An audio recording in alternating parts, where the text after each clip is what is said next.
Hello student, welcome back to my channel. I am Kanchan and you are watching KS classes. आज हम BA third year political science की द्वितीय विश्व युद्ध के बारे में पढ़ेंगे। यानी आपका ये पॉलिटिकल साइंस में मेन टॉपिक है द्वितीय विश्व युद्ध, शीत युद्ध, तो इन सब के बारे में हम वन बाय वन पढ़ेंगे। तो आज का जो हमारा टॉपिक है वह है द्वितीय विश्व युद्ध के क्या कारण थे और प्रथम विश्व युद्ध के परिणामों ने किस तरह से दूसरे विश्व युद्ध की आधारशिला रखी। जब कभी कोई भी युद्ध होता है या कोई भी लड़ाई झगड़े होते हैं तो उसके जो कठोर परिणाम होते हैं उन्हीं के कारण दूसरे युद्ध की संभावना रहती है। तो वही पढ़ेंगे हम कि ऐसा क्या हुआ था प्रथम विश्व युद्ध के बाद जो द्वितीय विश्व युद्ध हुआ। तो द्वितीय विश्व युद्ध के कारण, तो सबसे पहले मैं आपको बता दूं कि जो प्रथम विश्व युद्ध था वो आपका 1914 से लेकर 1918 तक हुआ था और द्वितीय विश्व युद्ध आपका 1939 से लेकर 1945 तक हुआ था। अभी तक थर्ड वर्ल्ड वॉर नहीं हुआ है, उसकी जगह कोल्ड वॉर यानी शीत युद्ध जो 1945 से लेकर 1991 तक चला था और इसको भी हम अलग सेपरेट वीडियो में पढ़ेंगे। अब इसके अंदर हम ये देखते हैं कि ऐसी कौन सी संधियाँ थी, ऐसे क्या कारण थे जिनकी वजह से दूसरा विश्व युद्ध हुआ। सबसे पहला रीज़न है वर्साई की संधि। तो द्वितीय विश्व युद्ध का जो मूल कारण है वो थी वर्साई की संधि। सबसे पहले हम बात करते हैं कि वर्साई की संधि थी क्या। जब प्रथम विश्व युद्ध हुआ तो उसके बाद जब मित्र राष्ट्र जीत गए तो उन्होंने धुरी राष्ट्रों और जर्मनी पर खासकर एक ऐसी संधि की जो बहुत तरह से ये जो संधि थी बहुत कठोर, अनुचित और अन्यायपूर्ण थी। और जैसा कि प्रथम विश्व युद्ध से पहले जर्मनी बहुत विशाल साम्राज्य था तो इस संधि के तहत वो विशाल साम्राज्य पूरी तरह से नष्ट हो गया। उनकी सैनिक शक्ति थी उनको भी छीन लिया गया और जर्मनी के जितने भी कारखाने थे, खनिज पदार्थ थे, उन्हें मित्र राष्ट्रों ने अधिकार कर लिया। यानी मित्र राष्ट्रों ने क्या करा, प्रथम विश्व युद्ध की जीत के बाद उन्होंने कोशिश करी कि किसी भी तरह से जर्मनी की शक्ति को कम किया जाए। इसीलिए उन्होंने उनके कारखानों पे कब्जा कर लिया, उनकी सैनिक शक्ति में कमी कर दी, उनके सैनिकों को अपने कंट्रोल में कर लिया। इतना ही नहीं, जो राष्ट्र जीत चुके थे उन्होंने पेरिस के शांति सम्मेलन में जर्मन प्रतिनिधियों का घोर अपमान करा और उनके ऊपर युद्ध का भारी जुर्माना थोप दिया। तो इस तरह से वर्साई की संधि की शर्तें इतनी कठोर थी कि जिन्हें पूरा करना जर्मनी जैसे स्वाभिमानी राष्ट्र के लिए अपमानजनक व असंभव था। तो इस तरह से जर्मनी पूरी तरह से टूट चुका था और उसको अपमान का घूंट पीना पड़ा। लेकिन जैसे ही उसने शक्ति प्राप्त करी तो वर्साई संधि पत्र को फाड़कर फेंक दिया। तो ये कहा जाता है कि जो द्वितीय विश्व युद्ध हुआ वह हिटलर ने किया था और हिटलर ने इसीलिए किया था क्योंकि वह वर्साई की संधि का प्रतिशोध लेना चाहता था। तो इटली भी वर्साई की संधि से संतुष्ट नहीं था। मित्र राष्ट्रों ने युद्ध काल में इटली को जो वचन दिया था उन्हें शांति सम्मेलन में पूरा किया गया। तो इटली भी इस संधि से खुश नहीं था क्योंकि मित्र राष्ट्रों ने युद्ध काल में इटली को वचन दिया था और उन वचनों को शांति सम्मेलन में पूरा नहीं किया गया। इसीलिए इटली भी इंग्लैंड और फ्रांस से बदला लेना चाहता था। इसीलिए जो इटली के नेता हैं वो हिटलर के साथ मिल गए और द्वितीय विश्व युद्ध में जर्मनी, जापान, इटली ने तीनों ने मित्र राष्ट्रों से लड़ाई लड़ी। और स्टूडेंट्स, आपको एक चीज़ याद रखनी है कि जब भी आप क्वेश्चंस करोगे तो उन्हें पॉइंट में ही आपको लिखना है। जैसे कि अगर आपका यही क्वेश्चन है द्वितीय विश्व युद्ध के कारण, तो उसके बारे में पहले आप थोड़ा सा लिखोगे। सबसे पहले आप लिखोगे प्रथम विश्व युद्ध कब हुआ, फिर द्वितीय विश्व युद्ध कब हुआ, फिर आप लिखोगे कि द्वितीय विश्व युद्ध काफ़ी टाइम तक चला था, लगभग 21 वर्षों तक लड़ा गया था और इसके कुछ कारण थे। तो कारणों को आपको पॉइंट वाइज याद रखना है। तो सबसे पहला आपको बस ये ध्यान रखना है कि जो वर्साई की संधि थी वो किस पे थोपी गई थी, जर्मनी पे। दूसरा, गुटबंदियाँ। तो इसके अंदर क्या हुआ था कि गुटबंदियाँ भी बनने लगी थी। तो ये भी एक मेन रीज़न था। इटली और जापान ने रोम, बर्लिन, टोक्यो दूरी का निर्माण कर लिया था। यानी क्या होने लगा था कि देश कई पार्टों में अलग अलग बंटने लगा था। जैसे एक कंट्री दूसरी कंट्री के साथ एक गुट बनाने लग गई थी।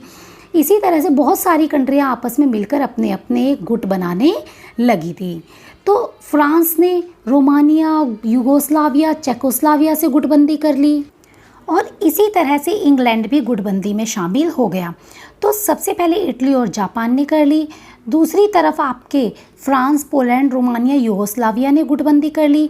तो इस प्रकार 1939 में संपूर्ण यूरोप दो शक्तिशाली गुटों में बट गया। पहला गुट दूरी राष्ट्र और दूसरा गुट मित्र राष्ट्र। तो इन गुटों के आपसी मतभेदों का ही परिणाम द्वितीय विश्व युद्ध के रूप में प्रकट हुआ।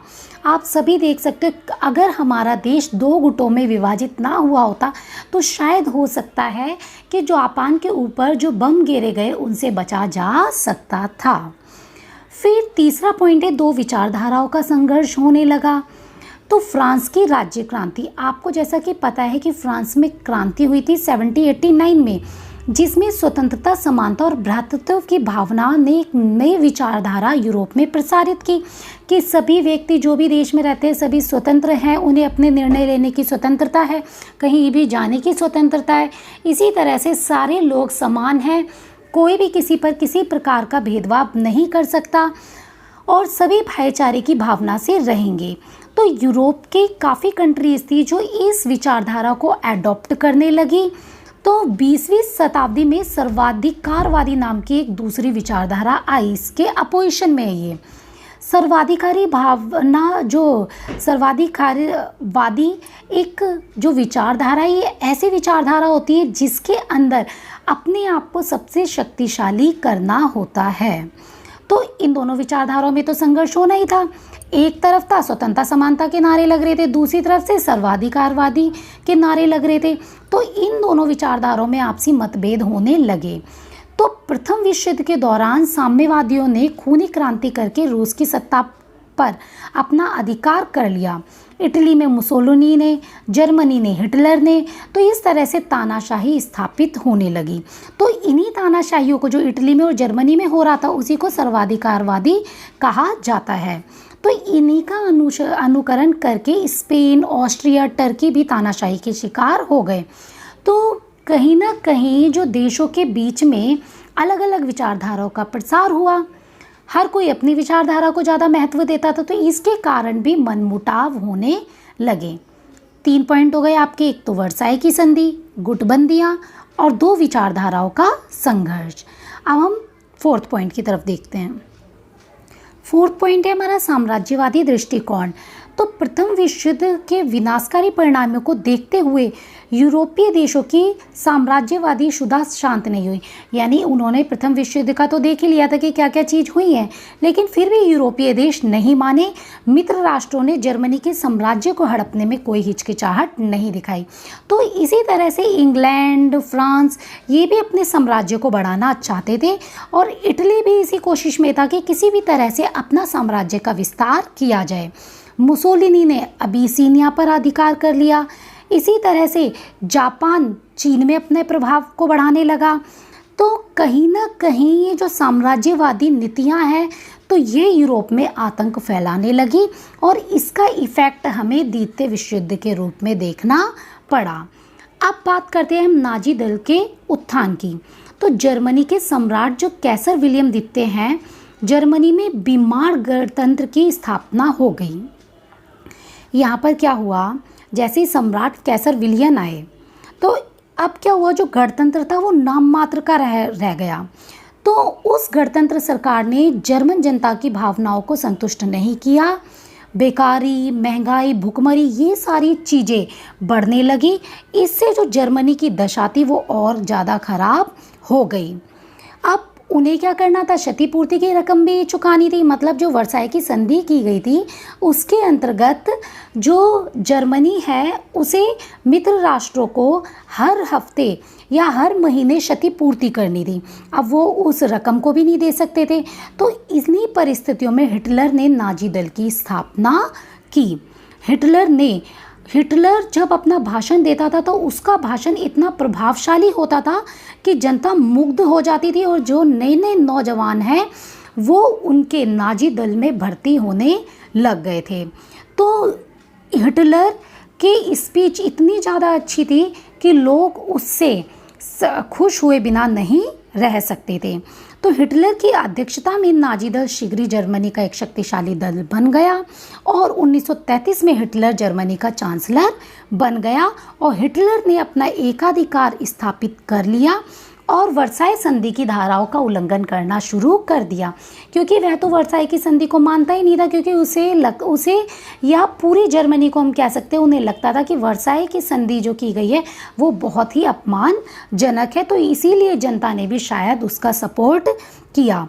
1934 में हिटलर ने सत्ता पर अपना कब्जा कर लिया। अब जर्मनी का शस्त्रीकरण होने लगा, मतलब उन्होंने हथियार इकट्ठे करना चालू कर दिया और सैनिक की दृष्टि से नहीं, उन्होंने पैसों की दृष्टि से भी अपने आप को शक्तिशाली बनाना स्टार्ट कर दिया। हिटलर ने कहा कि जो जर्मन जाति ही है वह शुद्ध रक्त वाली सर्वश्रेष्ठ जाति है, इसीलिए जो विश्व पर शासन करने योग्य वह सबसे अच्छी जाति है।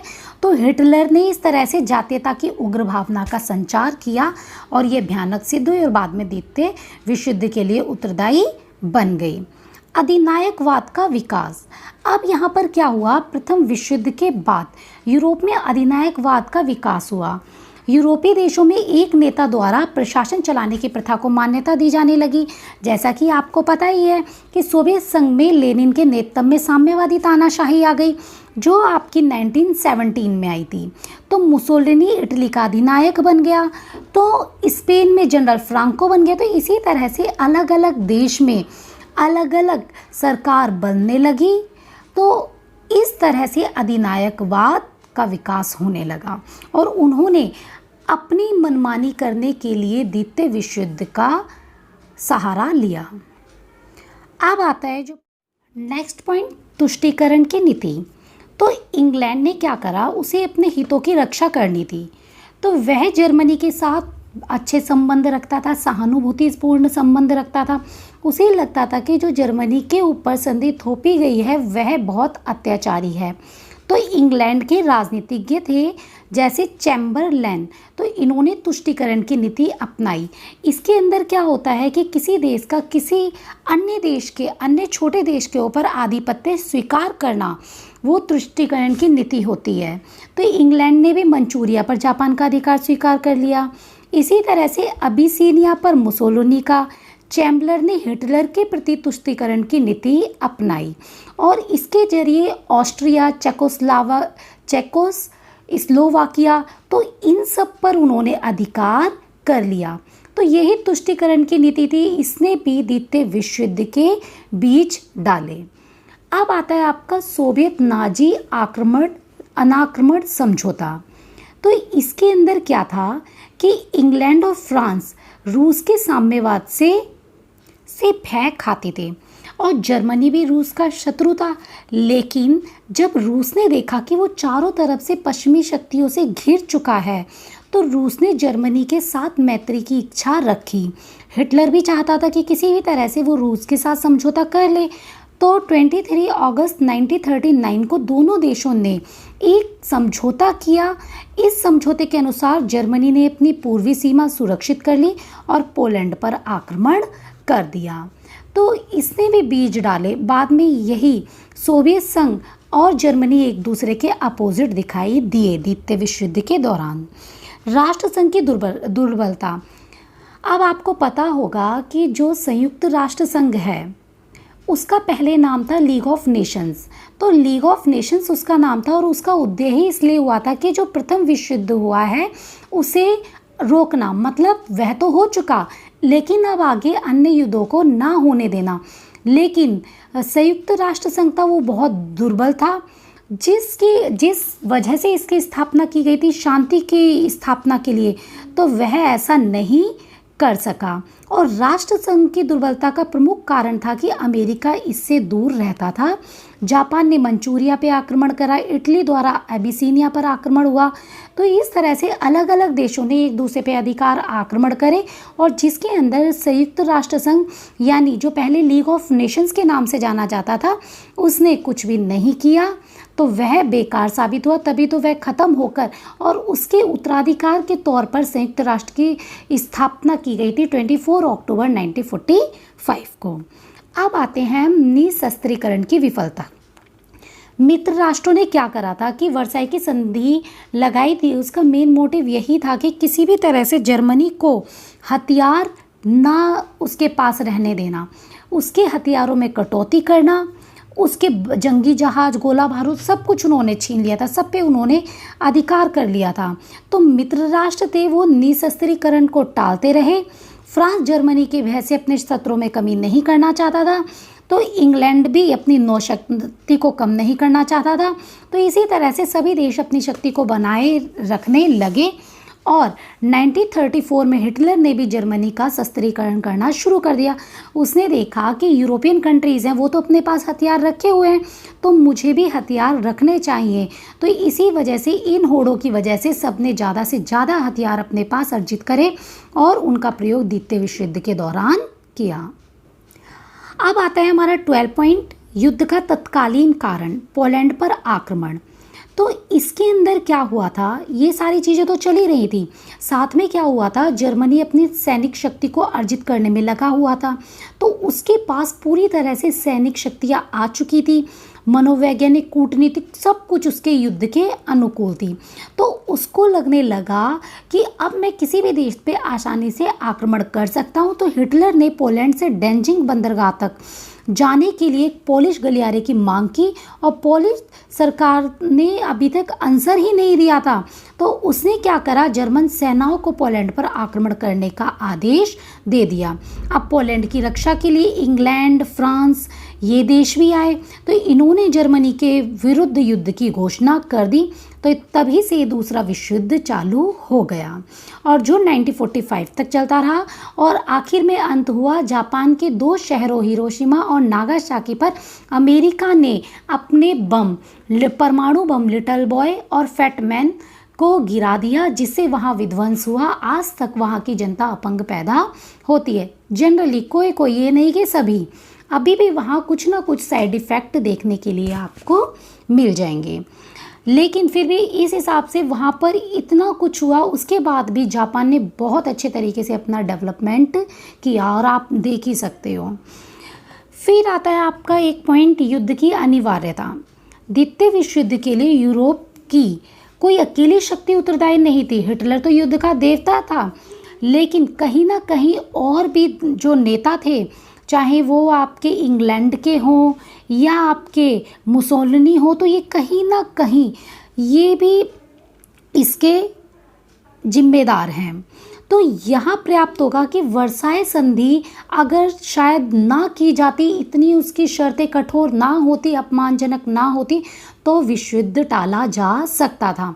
अगर संधि अपमानजनक नहीं होती तो हिटलर का भी उदय नहीं हुआ होता और शायद द्वितीय विश्व युद्ध नहीं हुआ होता।